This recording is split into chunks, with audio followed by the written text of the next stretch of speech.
Hi everyone, my name is भूमिका चौहान। स्वागत है आप सभी का इंग्लिश क्लास में। आज की क्लास के अंदर बच्चों हम करने वाले हैं on killing a tree poem. बढ़िया पोएम है, मजेदार है, बताती है कि कैसे हम ह्यूमन बींग्स जो हैं वो इतने ज्यादा इनसेंसिटिव हैं that we do not care about other things. हम केवल और केवल अपने फायदे के लिए सोचते हैं, हम केवल और केवल अपनी लग्जरीज के लिए सोचते हैं एंड हमारे एक्शंस किस तरीके से इन्वायरमेंट को नुकसान पहुंचा रहे हैं। This entire poem is about that. ठीक है, सो बार बार आप लोगों को, हम लोगों को, नॉट आप लोगों को, हम लोगों को बोलते हैं कि है ना कि कितना ज़्यादा इन्वायरमेंट पोल्यूशन हो रहा है, कितना ज़्यादा हम लोग चीज़ें वेस्ट कर रहे हैं, कितना ज़्यादा वाटर बॉडीज़ को नुकसान पहुंचा रहे हैं, कितना ज़्यादा एयर पोल्यूशन हम लोग क्रिएट कर रहे हैं। But I think nobody cares, है ना। दिखा सब रहे हैं कि हम केयर करते हैं but actually we are not doing anything. ठीक है, हम लोग सोचते हैं हमारे अकेले के करने से क्या हो जाएगा, है ना। सबसे पहला इंसान का मुझे लगता है कि जो थॉट होता है वो यही होता है कि मेरे अकेले के करने से क्या हो जाएगा। हो बहुत कुछ सकता है, बस आप कर ही नहीं रहे हो, वो एक बात अलग है ना। चलिए, on killing a tree by Gieve Patel explores the deep and often harsh relationship between humans and nature. So on killing a tree जो पटेल जी ने लिखी है, एक्सप्लोर करते हैं डीप और हम बोल सकते हैं कि हार्श भी रिलेशनशिप, ठीक है, बिटवीन ह्यूमंस एंड नेचर। किसके बीच का? ह्यूमंस और नेचर के बीच का। emphasizing the resilience of nature and the destructiveness of human actions। क्या एक्सप्लेन करते हुए, किस चीज को एम्फेसाइज करते हुए? emphasizing the resilience of nature and the destructiveness of humans, कि नेचर कितना ज्यादा भाई लगातार झेल रहा है ना, जितना भी अत्याचार उसके ऊपर हो रहा है और किस तरीके की डिस्ट्रक्टिवनेस है ह्यूमन एक्शंस की वो। So the poem realistically portrays how a tree symbolising nature's endurance. और पोएम जो है वो बहुत ही रियलिस्टिकली पोर्ट्रे कर रही है कि कैसे एक पेड़ जो है सिंबलाइजिंग नेचर्स एंड्योरेंस, वो नेचर का एंड्योरेंस सिंबलाइज कर रहा है and can not be easily destroyed, जिसको आसानी से खत्म नहीं किया जा सकता। Critiquing the persistent violence humans inflict on the environment, और वो कहीं ना कहीं तंज भी कसते हुए दिख रहे हैं कि ये जो ह्यूमन बींग्स है वो कैसे लगातार एनवायरनमेंट को नुकसान पहुंचाए जा रहे हैं without even thinking. So it raises environmental awareness by depicting the tree's struggle for survival. तो ये कहीं ना कहीं एक तरीके से अवेयरनेस भी क्रिएट करती है पोएम, जिसके अंदर दिखाया जाता है, ठीक है, कि कैसे एक ट्री स्ट्रगल करता है सर्वाइवल के लिए। एनकरेजिंग रीडर्स, जिससे कि जो रीडर्स हैं, जो पढ़ने वाले हैं, to reflect on its impact on nature, ताकि वो इस चीज पर ध्यान दें कि इस चीज का क्या इम्पैक्ट पड़ रहा है नेचर के ऊपर, right. So the tree's deep roots symbolise a solid connection. तो ये जो ट्री के डीप रूट्स हैं, एक तरीके से ये क्या सिंबलाइज करते हैं? एक सॉलिड कनेक्शन सिंबलाइज करते हैं to the earth, suggesting that, ये सजेस्ट करते हुए कि harming nature ultimately harms humanity, कि अगर आप नेचर को हार्म कर रहे हो तो अल्टीमेटली आप पूरे ह्यूमैनिटी को हार्म पहुंचा रहे हो। Are you getting my point? So, additionally, the tree's struggle is a metaphor. तो basically ये जो tree का struggle है, ये एक तरीके से एक metaphor है for life's challenges and the resilience required to overcome them. किस चीज को लेकर? लाइफ के challenges को लेकर, और जो resilience चाहिए है actual में उनको overcome करने के लिए। So, making the poem a compelling call for preserving nature, और कहीं ना कहीं यही चीज यही मतलब एक चीज जो है वो एक तरीके से एक आवाज बन जाती है, ठीक है, कि हम लोगों को इस नेचर को बचाने की जरूरत है buddy, otherwise nobody else is going to come to save us from the destruction we are heading towards. So yes, poem is interesting and I think हम लोगों को पूरे उसके साथ सुननी चाहिए कि यार जेन्युइनली हम लोग क्या कर रहे हैं और क्या हमें अपना फ्यूचर सिक्योर करना चाहिए या नहीं, या हमें इस तरीके के एक्शंस ही कंटिन्यू करने चाहिए। सो आइए स्टार्ट करते हैं। It takes much time to kill a tree, not a simple jab of the knife will do it. It has grown, slowly consuming the earth, rising out of it, feeding upon its crust, absorbing years of sunlight, air, water, and out of its leprous hide, sprouting leaves. पढ़ते हैं एक बार poem को। So hack and chop, but this alone won't do it. Not so much pain will do it. The bleeding bark will heal, and from close to the ground will rise curled green twigs, miniature boughs, which, if unchecked, will expand again to former size. No, The root is to be pulled out of the anchoring earth. It is to be roped, tied and pulled out, snapped out or pulled out entirely, out from the earth cave and the strength of the tree exposed, the source white and wet, the most sensitive hidden for years inside the earth. Then the matter of scorching and choking in sun and air, drowning, hardening, twisting, withering, and then is done. So, okay, काफी मुझे लगता है कि ये उस type की है. बढ़िया भाई, हम बोल सकते हैं. चलिए स्टार्ट करते हैं, कोई बात नहीं. ठीक है, तो आप एक बात बताओ कि किस तरीके के आपको लग रहा है कि यहाँ पर वो हम लोगों को एक वो करने की कोशिश कर रहे हैं. मतलब किस तरीके का एक पोयम अभी हमने पढ़ी, तो आपको किस तरीके का लग रहा है कि एक मैसेज जो है वो देने की कोशिश की जा रही है? कोई बताएगा? हाँ, कोई बता सकता है? देखो, it takes much time to kill a tree, not a simple jab of the knife. भाई एक पेड़ को काटने के लिए, मरने के लिए, किल करने के लिए, इंसान को मारना है तो क्या है, एक बार में ऐसे गर्दन काटो, इंसान मर जाएगा. बोलो, हाँ मर जाएगा या नहीं मर जाएगा? एक ऐसा तो नहीं है कि आपने पेड़ में, जैसे आप एक इंसान हो, इंसान की ऐसे करके गर्दन काटोगे, मर जाएगा. बट क्या एक जो पेड़ है वो एक बार आपने कुल्हाड़ी मारी और क्या उसका काम खत्म हो जाएगा? बोलिए. नो, बहुत टाइम लगता है पेड़ को उगने में, है ना? Will do it. It has ground slowly consuming the अर्थ. ये जो ट्री है ये कैसे बड़ा हुआ है? धीरे धीरे धीरे धीरे धीरे धीरे, है ना? बहुत टाइम लिया है इसने ग्रो होने में. इसने कंज्यूम की है बहुत सारी चीजें, अर्थ से बहुत सारी चीजें ली है. राइजिंग आउट ऑफ इट, उसके अंदर से ये निकला है. Feeding upon its crust. Feeding upon its crust मतलब ग्रेजुअली, धीरे धीरे करके ये बाहर आया है. इसने सनलाइट, एयर, वाटर, बहुत कुछ. अपॉन इट्स क्रस्ट मतलब धीरे धीरे करके ये उस जमीन में से, राइट, उस जमीन में से ये बाहर आया है, ग्रेजुअली बाहर आया है. फीडिंग अपॉन इट्स क्रस्ट, और इसने बहुत सारी चीजें उस जमीन से ली हैं, कंज्यूम की हैं. एब्जॉर्बिंग ईयर्स ऑफ सनलाइट, सालों की sunlight, air, water, and out of its leprous hide sprouting leaves. Leprous hide sprouting leaves मतलब ये जो बार्क होती है, बाहर का ये जो खुरदरा मोटा छाल वाला हिस्सा होता है, that's. And sprouting means growing, developing. Getting my point?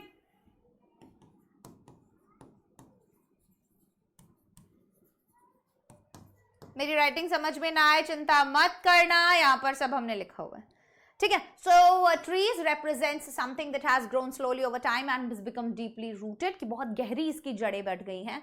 Consuming the earth describe how the tree has drawn nutrients and substances from the soil over a long period, कि बहुत सारी चीजें उसने वहां से कंज्यूम किया.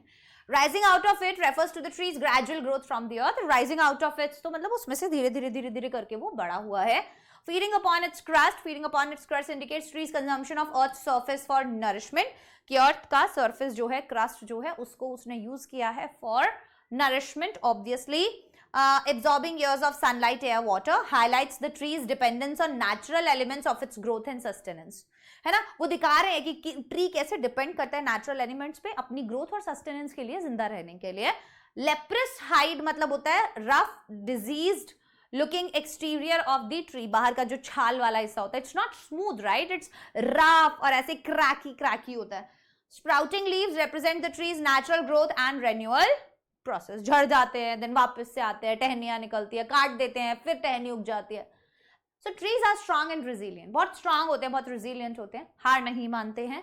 Rooted in the earth and nourished bye sunlight, air and water. जमीन के अंदर रूट्स होती हैं, गहरे तक स्ट्रांगली अपने आप को बांधे हुए हैं उससे. And they grow slowly and steadily. और बहुत ऐसा नहीं है कि आज बीज लगाया तो कल उग गया. No, it takes time obviously. Even their rough bark bears new life in the form of leaves. So the poet starts by stating that, poet शुरुआत करते हैं कविता की ये कहते हुए that killing a tree is a time consuming process. एक पेड़ को काटना एक टाइम कंज्यूमिंग प्रोसेस है. A simple act like cutting it with a knife won't suffice. कि काफी नहीं है ऑब्वियसली कि आपने एक नाइफ लिया and then you jabbed it, because the tree has taken a long time to grow. क्योंकि ऑब्वियसली एक पेड़ ने बहुत टाइम लिया है ग्रो होने में. The tree has slowly consumed and drawn nutrients from the earth, growing and developing over the years, absorbing sunlight, air and water. It has become part of the environment. और ये कहीं ना कहीं environment का part बन गया है ना? कि वो sprouting leaves from its leprous hide, a powerful image suggesting that trees resilience even in harsh conditions. So वो basically दिखा रहे हैं कि भाई कितने भी harsh conditions क्यों ना हो, वो वहाँ पे मतलब वो उसके अंदर वो power है, वो डटा रहता है वहाँ पे, है ना? So speaker points out the destroying a tree is gradual process है, ये एक single act नहीं है. ट्री जो है वो slowly grow करते हैं, nourishment लेते हैं सब जगह से, and their leaves sprout from a rough, diseased looking bark. So in this stanza, poet sets the stage for the metaphorical meaning of the tree. Tree represents something that has deep roots and has taken a long time to establish itself. The emphasis on trees' slow growth suggests the strength and resilience of whatever it symbolizes. ठीक है? So the use of personification in consuming the earth, personification कर दिया ना एक तरीके से, and feeding upon its crust emphasizes trees' active role in ecosystem. वो चीज इस तरीके से सामने रख के उसको बता रही है कि ट्री का एक बहुत ज्यादा एक्टिव रोल है इकोसिस्टम में. And the metaphor leprous hide suggests, और ये जो मेटाफॉर है लेप्रस हाइड ये सजेस्ट करता है not only the tree's age and weathered exterior, केवल और केवल ट्री का ये हम नहीं बोल सकते कि एज बता रहा है and weathered exterior, but also its tenacity and ability to thrive despite challenges, बल्कि उसकी एबिलिटी बता रहा है कि कितने भी हार्श कंडीशंस क्यों ना हो वो डटा रहता है भाई. So hack and chop, but this alone won't do it. Not so much pain will do it. Hack and chop again. Hack मतलब cut, chop मतलब cut into small pieces. ठीक है? Not so much pain will do it. The bleeding bark will heal, and from close to the ground will rise curled green twigs. Curled मतलब spiral shape के. कैसे होते हैं curl? Spiral shape के. Twigs क्या होती है? Small branches of tree.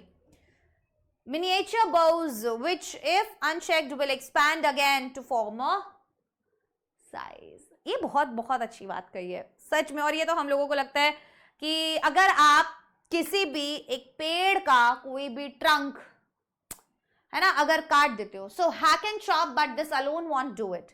So if you cut or chop the trunk of a tree, वो मरता नहीं है, it won't die. वो नहीं मरता है भाई, है ना? इस मेथड से you cannot kill a tree, but this alone won't do it. नहीं करता है ना?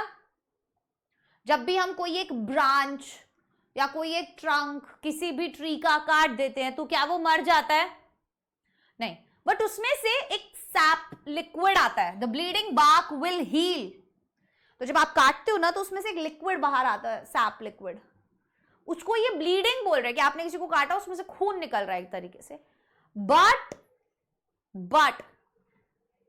वो जो है वहीं पर डिपॉजिट हो जाता है जहां से उसको काटा गया है, और थोड़े टाइम बाद आप देखोगे कि एक छोटा सा टहनी, एक ब्रांच सॉफ्ट सा कर्ल होके है ना, सॉफ्ट ब्रांच जो है उसके अंदर से निकलना शुरू हो जाता है और वो धीरे धीरे करके मोटा हो जाता है उसी जगह पे, है ना? तो आप ये इस ब्रांच का निकलना कंट्रोल नहीं कर सकते हो. And from close to the ground will rise called green twigs, कि जहां से वो काटा है वहीं से नई ब्रांच निकलना शुरू हो जाती है. Miniature boughs which if unchecked will expand again to the former size. So if the growth of these new branches is not controlled, कि अगर ये जो growth है नई branches की ये कंट्रोल ना की जाए तो वो अगेन उतनी बड़ी हो जाएंगी जो आपने पहले काटी थी, एंड इनफैक्ट और ज्यादा, है ना? So hack and chop describe the action of aggressively cutting the tree. Bleeding bark refers to the tree's natural defense mechanism when wounded. Curled green twigs depicts the resilient growth of new branches and foliage from the tree's base. And miniature boughs refers to small slender branches that emerge from the cut tree, and unchecked indicates the new growth will continue if not prevented. ठीक है, so yes, आगे बढ़ जाते हैं. Simply hacking or chopping a tree won't kill it. Simple सी बात बोल रहे हैं कि यार कोई भी पेड़ को अगर काटना है तो सिंपली हैक करके या चॉप करके आप उसे नहीं काट सकते हो. द बार्क में ब्लीड एंड स्कार, हो सकता है वहां से खून निकले एज इन कोई लिक्विड निकले, वो डिफेंस मैकेनिज्म होता है किसी भी ट्री का. But new branches will sprout, पर वहां से नई ब्रांचेस आएंगी, returning it to its former size. और हो सकता है अगर आपने उसे कंट्रोल नहीं किया देन अगेन वो उतना ही बड़ी हो जाए. सो the trees life force runs deeper, है ना. पोएट सजेस्ट करते हैं that simply hacking and chopping at the tree won't be enough to kill it. Even if it bleeds, the bark will heal and new shoots will rise from the ground, replacing what was lost. And trees natural regenerative power जो होता है उसका natural, वो बहुत ज्यादा remarkable होता है. So chopping and hacking aren't enough to permanently kill a tree. इसीलिए chopping और hacking is not permanently enough, obviously, किसी भी tree को मारने के लिए. Even significant injury won't prevent regrowth, है ना. न्यू ब्रांचेस आ जाती हैं and all that. So this stanza delves into the idea. तो बेसिकली ये स्टैंजा किस चीज के ऊपर बात करता है? दैट ओवरकमिंग चैलेंजेस और obstacles require more than superficial efforts. कि अगर आपको चैलेंजेस ओवरकम करने तो भाई बहुत ज्यादा एफर्ट्स लगाने पड़ते हैं, बहुत ज्यादा एफर्ट्स लगाने पड़ते हैं. The tree's ability to sprout new growth symbolises, ये जो ट्री का एबिलिटी है कि वो नया ग्रोथ कर लेता है इतना सब हर्ट होने के बाद भी. resilience and the ability to rebound after setbacks. So repetition of won't do it, बार बार बोल रहे हैं won't do it emphasizes the futility of brute force against the tree's inherent resilience. कि दिखा रहे हैं कि यार ये जो brutal forces है जो हम कर रहे हैं वो कुछ भी नहीं है उसकी inherent resilience के आगे. So the image of curled green twigs rising from the ground symbolizing the tree's unyielding spirit, वो उसका कहीं ना कहीं अलग ही लेवल का spirit दिखाता है and its potential for renewal, right? No, the root is to be pulled out of the anchoring earth. It is to be roped, tied and pulled out, snapped out or pulled out entirely. Are you getting my point? वो क्या बोल रहे हैं यहाँ पर?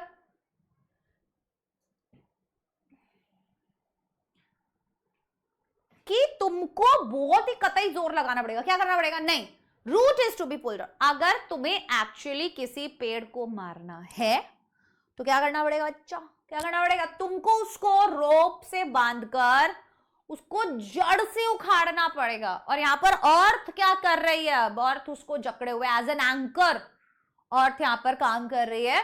ठीक है, so it is to be roped, उसको बांधो उससे, है ना, रस्सी से बांधना पड़ेगा, पुल आउट करना पड़ेगा, स्नैप्ड आउट और पुल्ड आउट एंटायरली, पूरे तरीके से उसको तोड़ना पड़ेगा. अर्थ के जो वो अर्थ उसका एंकर बनी हुई है और उसको प्रोटेक्ट किए हुए उससे. And the strength of the tree exposed the source white and wet, the most sensitive hidden for years inside the earth. So most sensitive hidden inside the earth, so portrays the vulnerability, है ना, and longevity of the tree's hidden system. So basically truly kill a tree.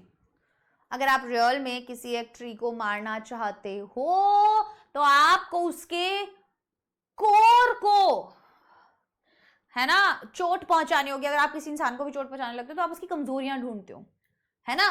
So it's hidden anchor, the roots, uprooting them exposes their vulnerability. आप जब उनको अप्रूट कर देते हो at that time होता है कि वो बहुत वल्नरेबल स्टेट में है, देन वो कुछ नहीं कर सकता है. मतलब वल्नरेबल क्या होता है? दैट मींस इजीली हार्म हो सकते हैं फिर वो, है ना. So the white and wet sources of life that sustained the tree for years. So the poem shifts focus to the root. अब यहाँ पर पोएट जो है ब्रांचेस से रूट्स पे आ गया बेसिकली, है ना, identifying it as the true source of tree's life force. ये बताते हुए जैसे रावण जो था उसकी नाभि में मारना था ना उसको मारने के लिए, अदरवाइज उसके कितने ही सर को मारते रहो वो नहीं मरता था, वापस से आ जाता था. इट्स लाइक दैट कि अब आप उसके कोर को खत्म करना पड़ता है अगर आपको उसका लाइफ फोर्स खत्म करना है. So it needs to be uprooted, है ना, उसको जड़ से उखाड़ना पड़ेगा, पुल्ड आउट एंटायरली, पूरे तरीके से बाहर निकाल के फेंकना पड़ेगा from the earth's embrace to truly kill the tree. And this involves pulling the root out of the ground. और इसके अंदर आता है कि उसको बांध कर बाहर निकालो, exerting force to remove it completely, and this act exposes the tree's white and wet vulnerability, its hidden core now laid bare. कि अब जो उसका हिडन कोर था, मतलब उसकी जो असली ताकत थी जो जमीन के अंदर छिपी हुई थी, अब वो बाहर आ गई है, now that tree in his vulnerable state. So the act of uprooting the tree becomes a metaphor for addressing the core of or root of a problem. आपको कोई भी चीज है उसकी प्रॉब्लम की रूट तक जाना पड़ता है, कोर तक जाना पड़ता है to basically destroy that thing. So it suggests that to truly overcome a challenge, कि कोई भी एक चैलेंज है उसके आपको सोर्स तक जाना पड़ेगा to eliminate it completely. The white and wet source में सिंबलाइज, ये जो वाइट एंड वेट सोर्स है ये सिंबलाइज करता है वल्नरेबिलिटी और essential nature that is hidden beneath the surface. जो हो सकता है कि आप किसी प्रॉब्लम पे ऊपर से उसको खत्म करने के लिए लगे हो, but the real problem is inside you and you don't know even that. Getting my point? So the metaphor of the root as the anchoring earth highlights its crucial role, है ना, इन द ट्री स्टेबिलिटी, कि वो earth as an anchor काम कर रही है, तो उसका बहुत बड़ा रोल है उसकी स्टेबिलिटी में, उसकी पावर में, है ना, कनेक्शन में. The act of pulling it out is symbolic of severing this connection. और ये जो एक्ट है इसको बाहर निकाल के फेंकने का, ये कहीं ना कहीं सिंबॉलिक है ना, कि भाई आप क्या खत्म कर रहे हो, ये कनेक्शन बहुत ज्यादा स्ट्रॉन्ग है और मतलब इसको इससे दूर करना पड़ेगा तभी हम इसको खत्म कर सकते हैं. ठीक है. Yes. So image of exposed root white and wet evokes a sense of rawness and fragility contrasting with the tree's previous outwards strength. तो बाहर से इतना दिख रहा था, बट जैसे ही सारी जड़ें बाहर आई, इट्स लाइक खत्म. So then the matter of scorching and choking in sun and air, browning, hardening, twisting, withering, and then it's done. अब क्या कर रहे हैं? After that, the branches of tree, then the matter of scorching and choking in sun and air, कि उसके बाद क्या होगा? branches जो हैं पेड़ की, अब उसी धूप से, बारिश से, उससे उनको न्यूट्रिशन कुछ नहीं मिलेगा, उससे कुछ नहीं होगा. अब वो धीरे धीरे जो सन उनको खाना प्रोवाइड कर रहा था, है ना, अब वही उसको सुखा देगा, अब वही उससे सूखना शुरू हो जाएगी. हाँ या ना?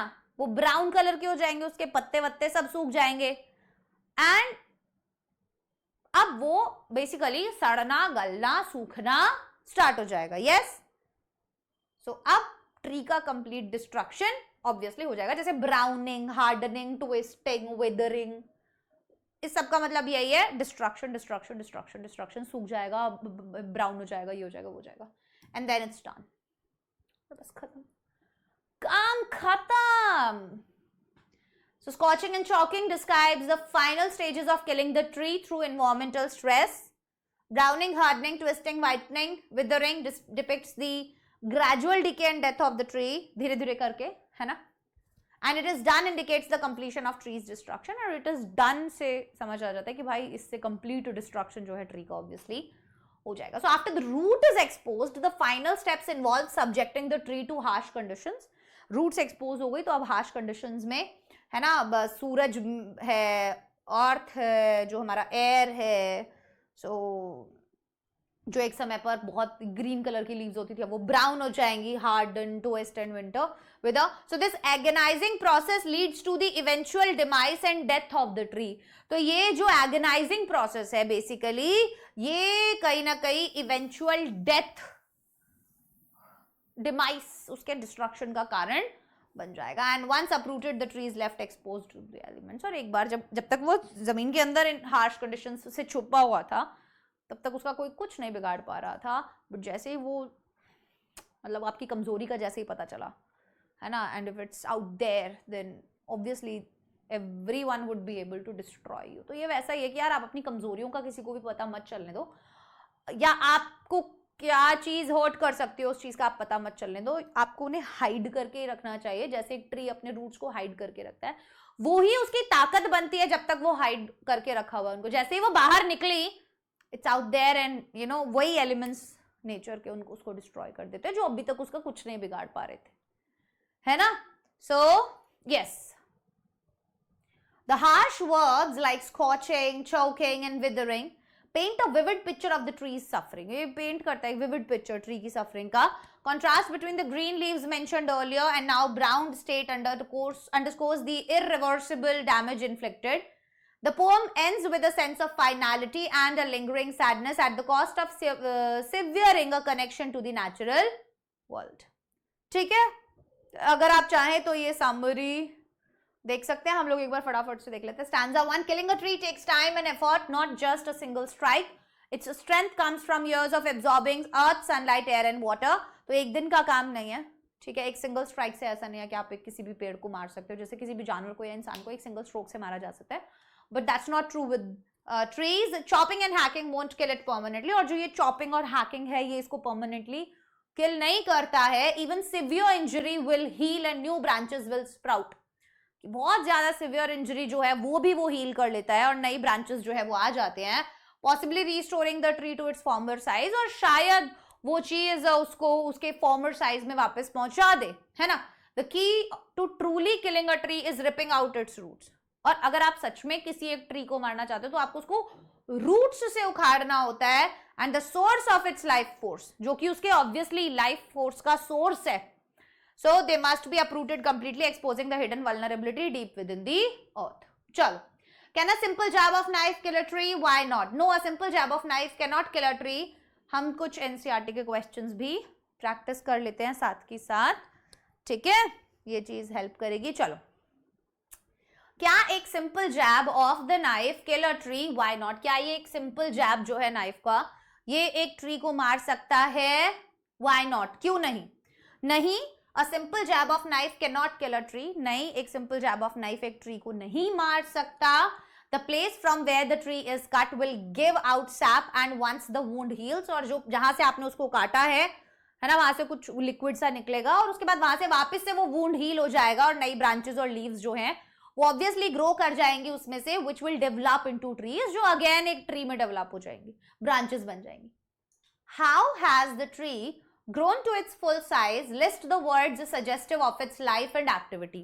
कि कैसे जो ट्री है, how has the tree grown to its full size, वो बढ़ गया, अपने पूरे साइज में आ गया है. List the words suggestive of its life and activity. So the tree has grown by consuming nutrients from the earth. ये जो पेड़ है ऑब्वियसली ये बड़ा हुआ है कैसे? कंज्यूम करके न्यूट्रिएंट्स अर्थ से. Absorbing sunlight, air and water. The words suggestive of its life. अब जो वर्ड्स हैं, है ना, जो उसका लाइफ को सजेस्ट कर रहे हैं. And activity are consuming the earth, rising out of it, feeding upon its crust, absorbing years of sunlight, air and water. हर एक पोएम का लाइन बाय लाइन एक्सप्लेनेशन बेटा आपको पता ही पता होना चाहिए, 100% पता होना चाहिए, ठीक है ना. What is the meaning of bleeding bark? What makes it bleed? क्या मतलब है ब्लीडिंग बार्क का और क्या क्या चीज है जिसकी वजह से वो ब्लीड कर रहा है? Bleeding bark refers to the sap which flows out of the tree's bark.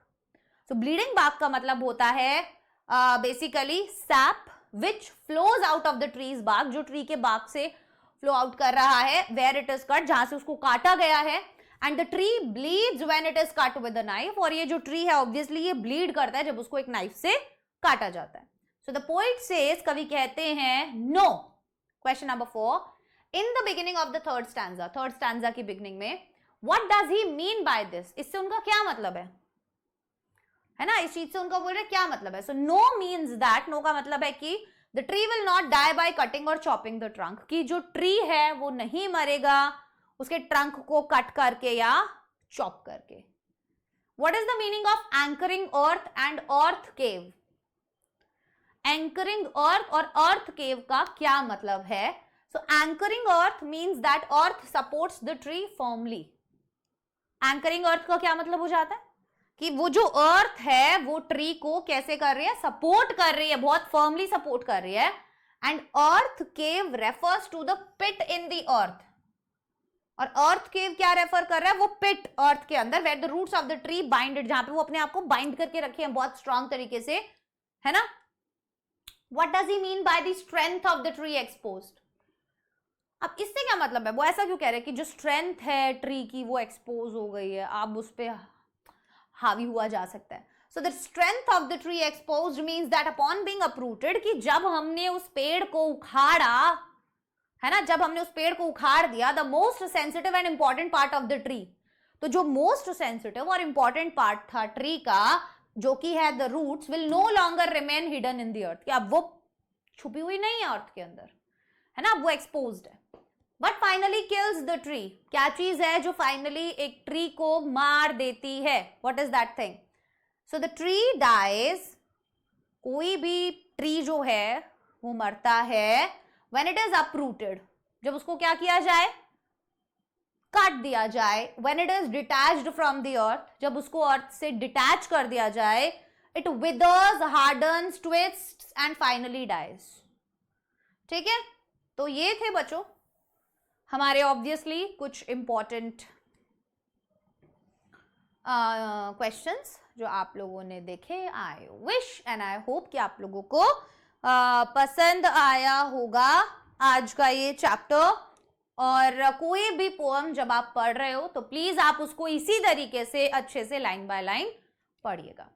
Bye bye everyone, take care, all the best.